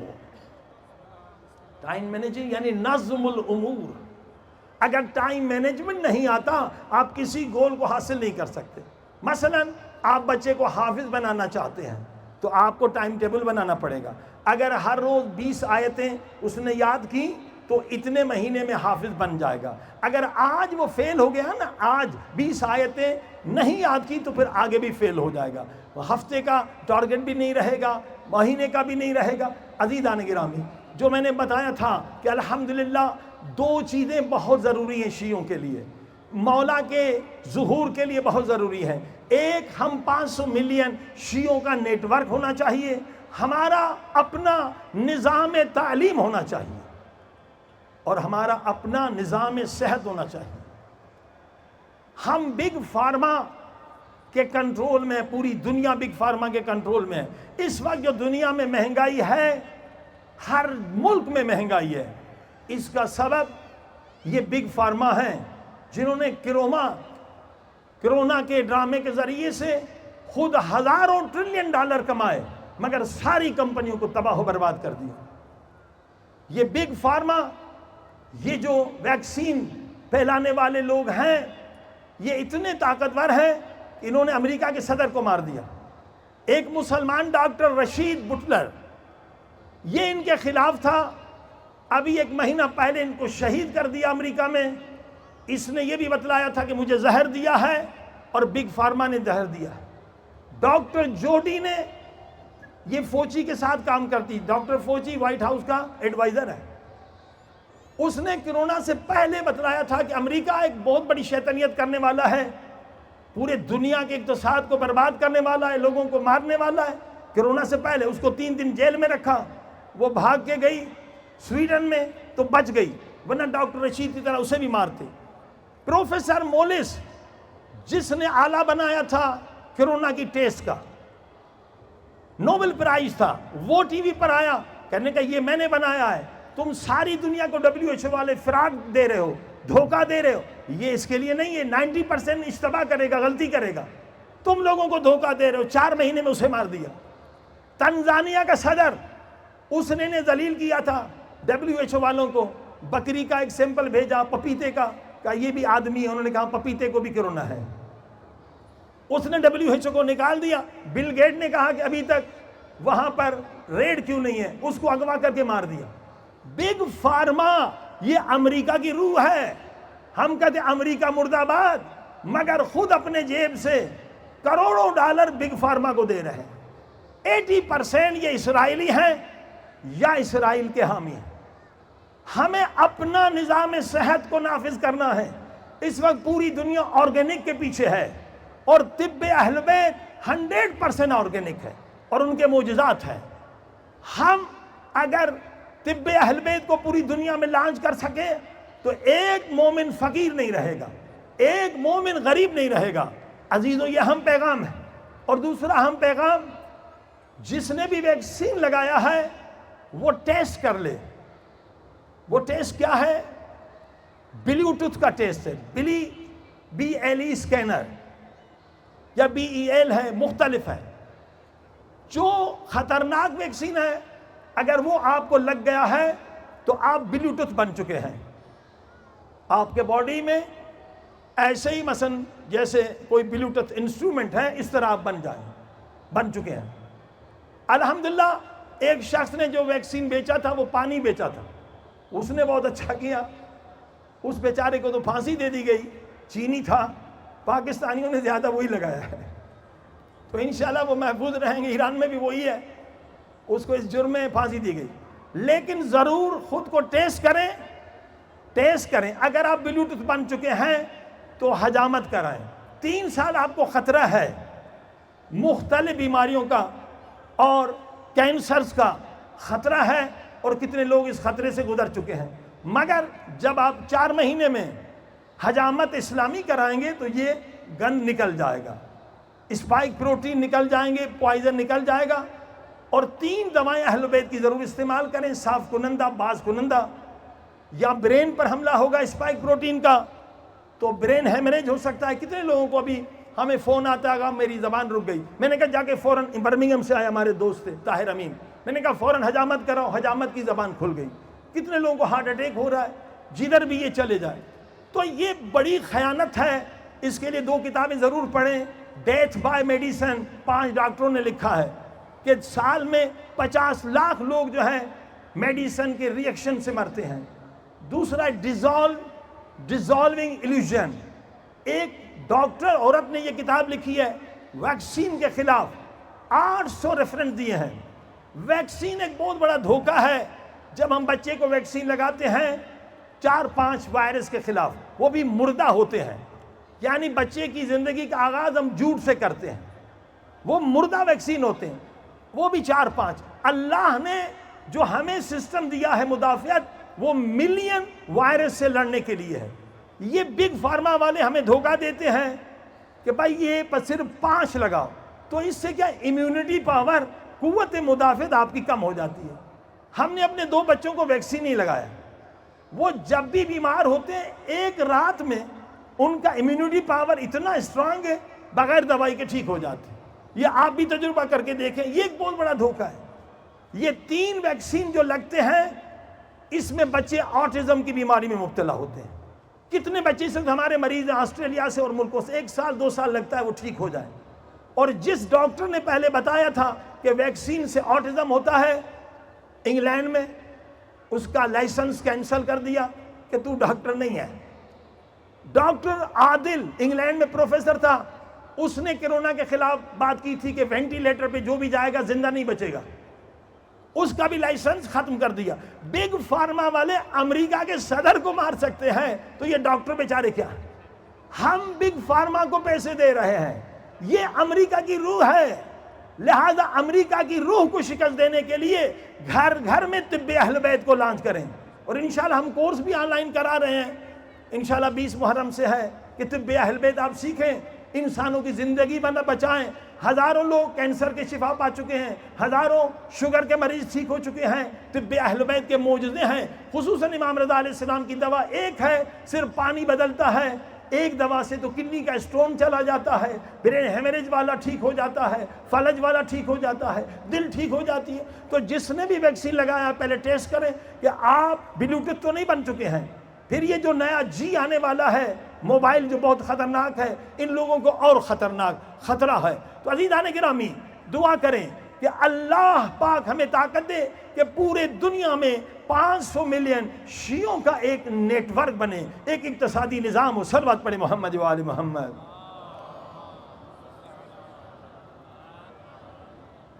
الحمدللہ تعلیمی نظام بن چکا ہے، اور اتنا بہترین کہ 5 سال میں آپ کے بچے حافظ قرآن بھی بن جائیں گے اور 5 زبانوں کے ماہر بھی، اور 8ویں جماعت تک وہ پی ایچ ڈی کے برابر صلاحیت کے مالک ہوں گے۔ ان کا ترجمہ قرآن کا بازار میں آ جائے گا۔ یہ ایک عظیم فتح ہے جو دوستوں نے کورس بنایا، ورنہ اکثر ہمارے لوگ آکسفورڈ کیمبرج کو چل رہے تھے۔ یہ کورس جہاں بھی آپ چلانا چاہیں ہم سے رابطہ کر سکتے ہیں، خصوصاً علماء اس کی ٹریننگ لیں۔ ہمیں 14,000 اساتذہ کی ضرورت ہے آن لائن حضوراً پوری دنیا میں اس کورس کو لانچ کرنے کے لیے۔ آپ ہمارا ایڈریس بھی نوٹ کر سکتے ہیں، فون بھی، تاکہ جلد ہم اس کورس کا آغاز کریں۔ 20 محرم سے آن لائن شروع ہوگا۔ اس میں طب اہل بیت کا کورس بھی ہے، یہ قرآن مجید کا کورس بھی ہے۔ ہمارا جو ای میل ایڈریس ہے holymedicine1212@gmail، دوسرا ہے holymedicine0@gmail، اور ہمارا نمبر جو ایران کا ہے 00989981228322۔ عزیزان گرامی یہ جہاد ہے۔ اگر ہم چاہتے مولا کا جلد ظہور ہو، ہمیں اقتصاد میں مضبوط کرنا ہے۔ الحمدللہ کئی لوگ جو ہیں بیچارے فون کر رہے ہیں یورپ سے کہ یورپ میں اس وقت غلاظت پھیلا دی ہے اسکولوں میں کہ 4-5 برس کے بچے کو سیکس ایجوکیشن سکھا رہے ہیں، ہومو سیکشولیٹی، اسے گے بنا رہے ہیں، اس کو اس گناہ کی طرف لے جا رہے ہیں جس کی وجہ سے خدا کا عذاب حضرت لوط کی قوم پہ پڑا تھا۔ وہ کہہ رہے ہیں ہم ایران میں آ کے بچوں کو سیٹ اپ کرنا چاہتے ہیں۔ الحمدللہ ایران نے بہت اچھی پالیسی بنائی ہے، آپ وہیں رہیں، اپنے بچوں کو بھیج سکتے ہیں۔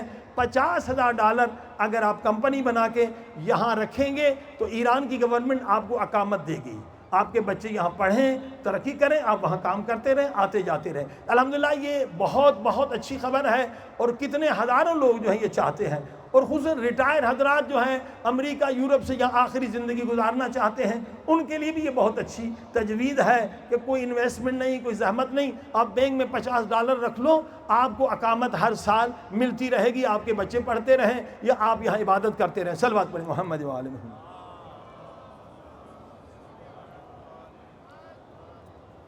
عزیزان گرامی الحمدللہ ایران اس وقت اس قدر طاقتور ہے کہ امریکہ اور ان کے پٹھوں کو شکست دے چکا ہے، ہوا میں، زمین میں، پانی میں۔ اس قدر میزائل سسٹم زبردست ہے ان کا، امریکہ کو جرت نہیں۔ لیکن اقتصاد میں ابھی تک ایران ضعیف ہے، عراق ضعیف ہے۔ 500 ملین دنیا کے شیعہ آؤ، ایران اور عراق کو مضبوط بناؤ۔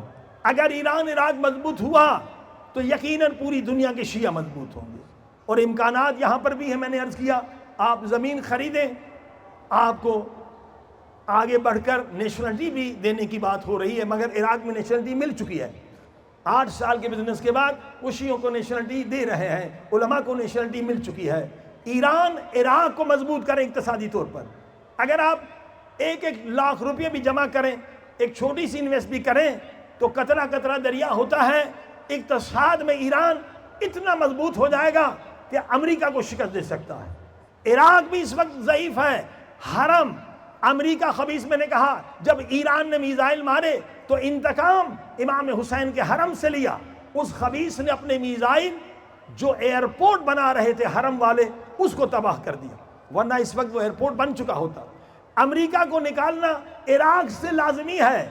ہر مہینے کیا ہر دن وہ لاکھوں ڈالر کا تیل لوٹ رہا ہے، مگر یہ تب ہوگا جب حرم حضرت عباس علمدار، حرم امام حسین، حرم امام علی اقتصادی طور پر طاقتور ہو۔ لہذا شیعہ آئیں، انویسٹ کریں، اور ان کے پارٹنر بن جائیں، اور بہترین کام ہے آپ کے لیے بھی، ان کے لیے بھی، اور امریکہ کو ذلیل کرنے کے لیے بھی، کہ اقتصاد ہمارا مضبوط ہونا چاہیے۔ اور آخر میں نے پہلے بھی بتایا تھا، اس وقت پاکستان، ہندوستان میں مومنین مسلمانوں کی حالت بہت بری ہے، مہنگائی کی وجہ سے سیاستدانوں نے ملک کو تباہ کر دیا ہے۔ چند نسخے آپ بھی لے لیں تاکہ غربت کا خاتمہ ہو۔ سورہ واقعہ کا خاتمہ، روزانہ 3 مرتبہ، شب جمعہ 8 مرتبہ، غربت ختم ہو جائے گی۔ سونے سے پہلے سورہ زاریات، نماز فجر کے بعد 170 مرتبہ یہ آیت سورہ طلاق کی، من یتق اللہ یجعل لہ مخرجا ویرزقہ من حیث لا یحتسب من یتوکل علی اللہ فہو حسبہ ان اللہ بالغ امرہ قد جعل لکل شیء قدرا۔ یہ 2 اور 3 آیت۔ اور اسی طرح سے نماز جعفر طیار تجربے سے ثابت ہے، غربت کو ختم کرنے کا نسخہ ہے۔ علماء عوام کو پیسے تو نہیں دے سکتے ہیں، مگر یہ نسخے دے سکتے ہیں جن سے ان کی اقتصادی مشکل یقیناً دور ہو سکتی ہے۔ اور دوسری نماز توبہ جو میں نے بتلائی تھی، نماز توبہ بھی غربت کو ختم کرنے کے لیے۔ اور صلوات 5 مرتبہ، 5,000 مرتبہ اگر صلوات پڑھیں اور پنجتن پاک کو شہادیاں کریں، یقیناً آپ کی اقتصادی مشکلات حل ہو جائیں گی۔ صلوات پڑھیں محمد و آل محمد۔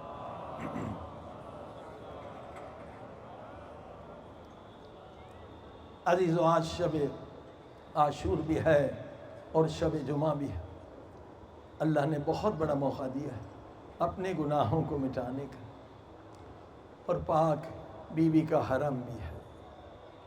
یہ بہت بڑی چانس ہے، نور کے اوپر نور ہے۔ عاشور بھی ہو، شب جمعہ بھی ہو، اور مظلومہ بیوی معصومہ کا حرم بھی۔ آئیے دعا کریں کہ خدا آج ہمیں ایسے پاک کر دے جیسے حضرت حر کو کربلا میں پاک کیا تھا، کوئی گناہ باقی نہ رہے۔ اور اگر گناہ مٹ جائیں گے تو امام پاک کی زیارت سے ہم محروم نہیں رہیں گے۔ مل کے صلوات، اللہم صلی علی محمد وآل محمد وعجل فرجهم۔ سب مل کے اللہم صلی علی محمد وآل محمد وعجل فرجهم۔ 10 مرتبہ، یا غفار یا غفار یا غفار یا غفار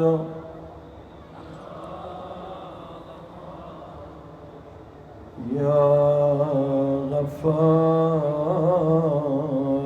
یا غفار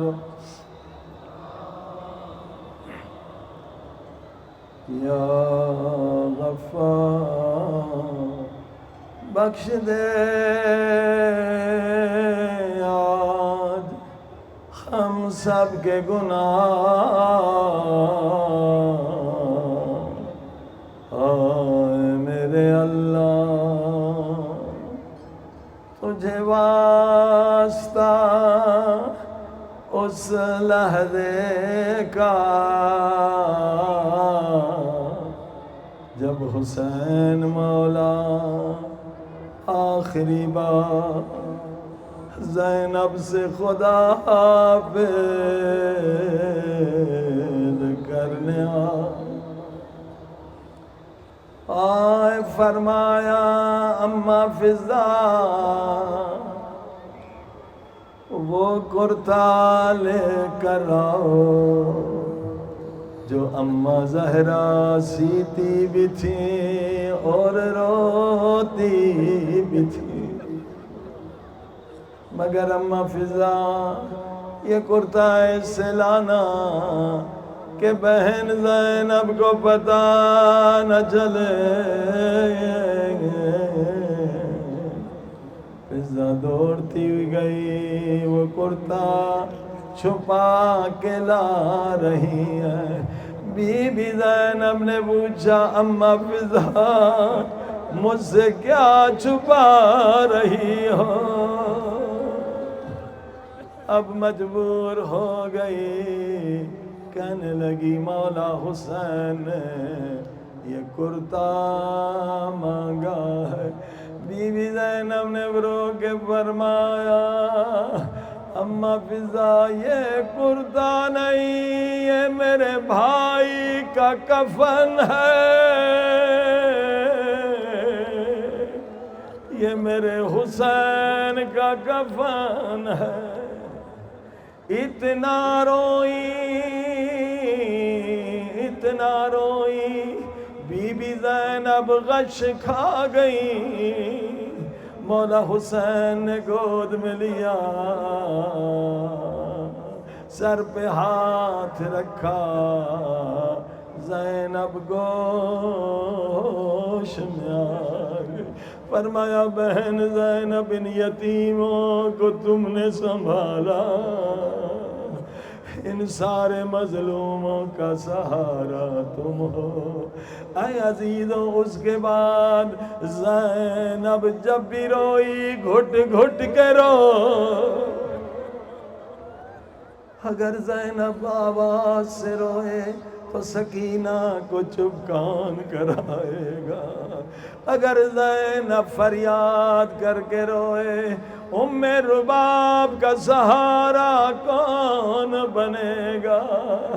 اگر زینب بین کر کے روئے علی اکبر کی ماں کو دلاسا کون دے گا؟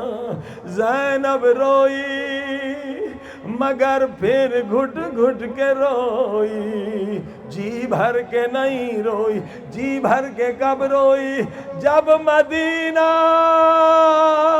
آئی نانا کے روضے پہ، فرمایا نانا زینب آ گئی۔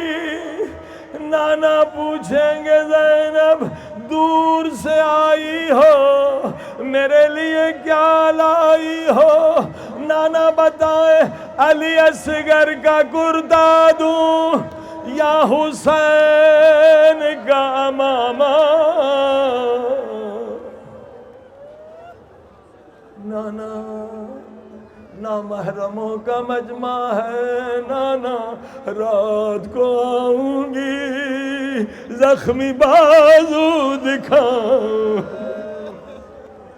سلام ہو زینب کے صبر پہ، عاشور کی شب ہے، مولا حسین خیموں کا معائنہ کر رہے ہیں۔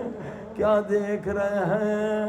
علی اکبر کا خیمہ ہے، ماں نے اکبر کا سر گود میں رکھا ہے، بالوں کو کنگھی دے رہی ہے، رو کے کہہ رہی ہے کل یہ چہرہ خاک خون میں مل جائے۔ آگے بڑھے علی اصغر کا خیمہ، ہائے رباب گہوارے پہ سر رکھ کے رو رہی۔ حسین خیمے میں آئے، رباب علی اصغر تو ٹھیک ہے نا؟ جی مولا ابھی تک زندہ ہے۔ پھر رو کیوں رہی ہو؟ مولا میں اپنی قسمت کو رو رہی، جس ماں کا بچہ جوان ہے وہ بچے کو کل کی شہادت کے لیے تیار کر رہی ہے۔ کاش میرا اصغر بھی تلوار اٹھانے کے قابل ہوتا تو یہ بھی کربلا کے شہیدوں میں شامل ہو جائے۔ مولا دوسری بات جو مجھے رلا رہی ہے، آپ نے بتلایا تھا آپ کی شہادت کے بعد ہمارے ہاتھوں کو گردنوں کے پیچھے باندھ دیں گے۔ اس بات پہ رو رہی ہوں، جب ہاتھ بند جائیں گے علی اصغر کو کیسے سنبھالوں؟ مولا نے فرمایا رباب، اللہ کی رحمت میں امید رکھ، کل تیرے اصغر کو اکبر سے بڑھا دوں گا، قیامت تک اصغر کے نام کی سبیلیں لگیں گی، لوگ روئیں گے، ہائے حسین، ہائے عزیزو، حسین کی مظلومیت سنو، ہائے یہ مقتل کا جملہ ہے۔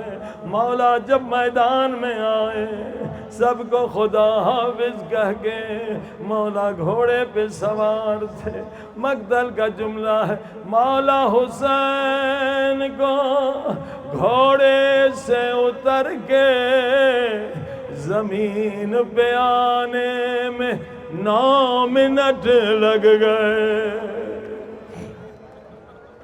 اللہ اکبر، بڑی سخت روایت ہے، سادات معاف کریں، امام زمانہ اگر مجلس میں آئے، یہ مومنین خون روتے ہیں، یہ مومنین پانی روتے ہیں، آپ خون روتے ہیں۔ مولا بڑی سخت روایت، آج شب عاشور ہے، اگر آج نہ پڑھوں پھر کب پڑھوں؟ سن سکیں گے مولا حسین کو گھوڑے سے زمین پہ آنے میں 9 منٹ کیوں لگ گئے؟ زہرا کا لال زخموں سے چور چور ہے، جب گھوڑے سے اترنا چاہتا ہے، کچھ ظالم برچھیاں لے کے مولا کے دائیں طرف آ گئے، کچھ برچیاں لے کے بائیں طرف آ گئے۔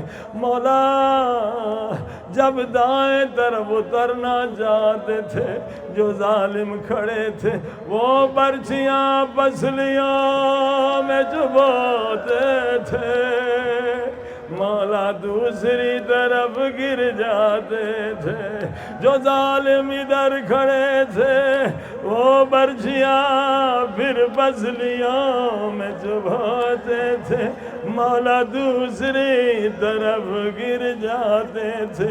مجھے نہیں معلوم اس وقت مولا کیا فریاد کرتے ہوں گے، مگر اماں کی شکستہ پسلیوں کو بھی یاد کرتے ہوں گے۔ یا زہرا، اماں زہرا، تیری پسلیاں بھی ظالم نے توڑی تھی، میری پسلیاں بھی ٹوٹ رہی ہے، کبھی مولا حسین دائیں کبھی بائیں، چاہنے والی بہن زینب نے فریاد کی، ہائے ذوالجناح میرا حسین کہاں، ہائے زمین میرا حسین کہاں۔ ہم مولا سجدے میں ہیں، چاروں طرف یزیدی کھڑے ہیں، کوئی کہہ رہا ہے زندہ ہے، کوئی کہہ رہا ہے نہیں حسین شہید ہو گئے، ڈر رہے ہیں کہیں زندہ ہو نزدیک جائیں گے مارے جائیں گے، شیر خدا کا بیٹا ہے۔ ہاں عزیزو، اس وقت شمر نے بڑا ظلم کیا، گویا مولا حسین کے جگر پہ تیر چلایا۔ سنیں گے شمر نے کیا کیا، کہنے لگا اے یزیدیوں، معلوم کرنا چاہتے ہو حسین زندہ ہیں یا شہید ہو گئے؟ ابھی پتہ چلے گا۔ اس ملعون نے چینک کے کیا کہا؟ چینک کر کہا خیموں پہ حملہ کرو، زینب و کلثوم کی چادر چھینو۔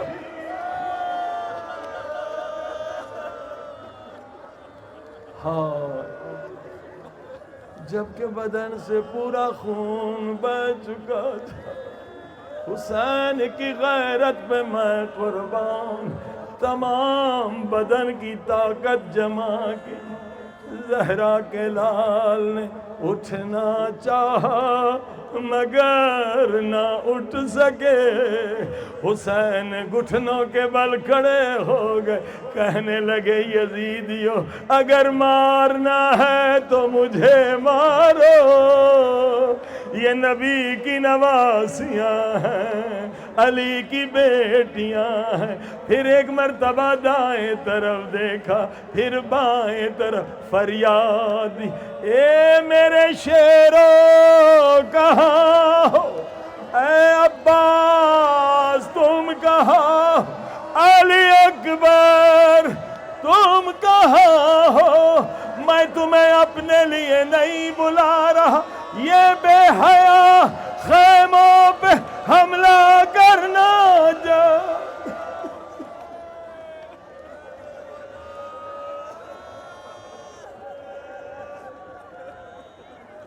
پروردگار شب عاشورا آج کوئی خالی نہ جائے. حسین کی مظلومیت کے صدقے میں میرے اللہ ہمارے سارے گناہ بخش دے. میرے اللہ ہمارے والدین کے گناہ بخش دے. موت نہ دینا جب تک سارے گناہوں سے سچی توبہ نہ کر لے. میرے اللہ موت نہ دینا جب تک نماز قضا ہے, روزہ ہے, زکوٰۃ خمس قضا ہے, ادا نہ کر دیں. اپنی محبت کا نور دے, اہل بیت کی محبت کا نور دے. جو خرابیاں خامیاں ہمارے اندر ہیں, غصہ ہے, تکبر ہے, ریا ہے, حسد ہے, حب دنیا, حب ذات, ان تمام نجاستوں سے نجات عطا فرما. اس قابل ہمیں کر دے کہ اسی مہینے میں امام زمانہ ہمیں اپنی زیارت کرائیں. جن گناہوں نے اندھا کر دیا ہے امام کی زیارت سے وہ مٹا دے. مریضوں کو شفا دے. جتنا یہ مجمع نیک حاجات لے کر آئے ان کی نیک حاجتوں کو پورا فرما. بے گناہ قیدیوں کو رہائی عطا فرما. بے اولاد کو اولاد عطا فرما. جو مشکلات ان کی مشکلات آسان فرما. میرے اللہ ہمیں شہادت کی سعادت نصیب فرما. جو مانگا گیا عطا فرما. جو بھول گئے ہیں محتاج ہیں وہ بھی عطا فرما. دنیا میں اگر ایک دعا قبول کرتا میرے اللہ, آخرت میں ہم زیادہ محتاج ہیں, وہاں بے شمار دعائیں قبول فرما. دنیا میں زیارت حسین, قیامت میں شفاعت حسین نصیب فرما. مرحومین جو عزادار دنیا سے گئے ہیں, امام خمینی رحمۃ اللہ قائد شہید, جو بزرگ علماء یہاں دفن ہیں, ہمارے شہداء زینبیون, حیدریون, فاطمیون, ان سب کے لیے سورہ فاتحہ. بسم اللہ.